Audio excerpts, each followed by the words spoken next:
Okay, die Vicarja agus táid an seo ag dul tríd an ceacht atála déanamh go bhar an Jardín. So bhí fi gobar text 3 ó 2012 an Gagin agus bhí meid déanamh crunú Zoom le ordlevéil. Anis tá sibh sé déanamh an ceacht éonreacht deirad an seachtain seo so bhí meidir críochnú le text 3 agus an sin bé an crunú Zoom a go bh mór. So bé na sunraí tána sunraí an sin agus tá siad le léamh an sin freisin. Fibre be ach just níos siad le feicáil sa fí an seo. Agla bhfuil Zoom bombing denta ag duine. Right, so a rís lucht tá gacrod an sin an Jardín. Réile duldaíomh seachas an lína faoin YouTube sin ba chuirtha mé sin seachtaréis an fí an seo. So le alt 3 is a cahar ó text 3 Deutschland für Jugendliche kreativ und vielseitig. Is na papper scrúda agus an sin an gnáród lína seach an bhharm agus dúní an firm ag ní trocha an lád ar gom. Níl an ordlevéil denta gom go fáil cos is cumlam. Bhí mé géirí bhór ceann a chréichnú ribh agus an sin níhí siad amach. Tus go sibh sé fecantar seo agus níl siad. So, rachmuid tríad na rudaí gan ordlevéil, right? Agus an sin is féidir len na ceisna den a ragart le chéile.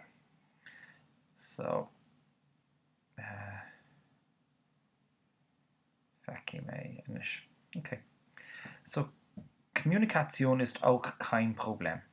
So, tá an commerçage, ní fibe an commerçage ach an nirid auch freisin.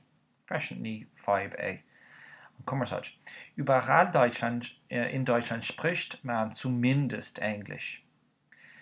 Überall in Deutschland, har gacrod sogar man spricht man la rion dinne, so sin not in an RZS man, so just an dinne generalta ní dinne éonar. Zumindest leid, berle. So zumindest ja ist Minimum leid. Wer aber trotzdem sein Deutsch verbessern will, findet in fast jeder Stadt Sprachschulen. So wer sin pay dinne, kein dinne. Kein dinne in der eigene sin.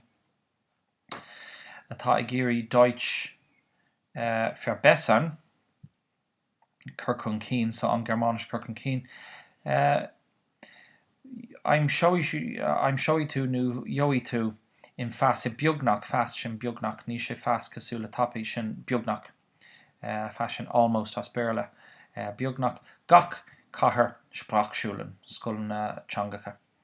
Viele Universitäten und Hochschulen bieten Sommerkurse an. So anbieten is rud ag an chur fáil, so chun roinnt ollscoile agus coláistí cursaí saoire fáil, wo man nicht nur die Sprache áit nach leirinn tú an ní nach leirinn tú nicht nur sin ní amháin áit nach ní wo man áit nicht nur die Sprache nie amháin don Changa, sondern auch Interessantes über die deutsche Kultur lernen kann. So ní amháin an Changa ach rudí simul faoin cultúr germánaise álam ábalta, beitú ábalta. Wer Interesse hat, sollte nicht warten. Ma tá simagat ní gádit sollte nicht warten. Ní córdit fannacht. So denna leithach. Für eine Reise nach Deutschland reicht der Pass. Okay, so. De Tastel Timpel an German tá an Pass ag tastelwet. Ein Visum ist für EU-Bürger nicht nötig. So, níl visa nicht nötig. Níl visa ag tastal don déanra don AE. So, sibh se ó éire ní gádíomh Visum all. Aer Lingus und Ryanair bieten billige Flüge an. Anbieten arís chun fáil. So, chun Aer Lingus agus Ryanair etchelt sehr fáil. Nu tastel estelon. Information über Jugendherbergen, so alles für Bréagach, findet man unter www.djh.de.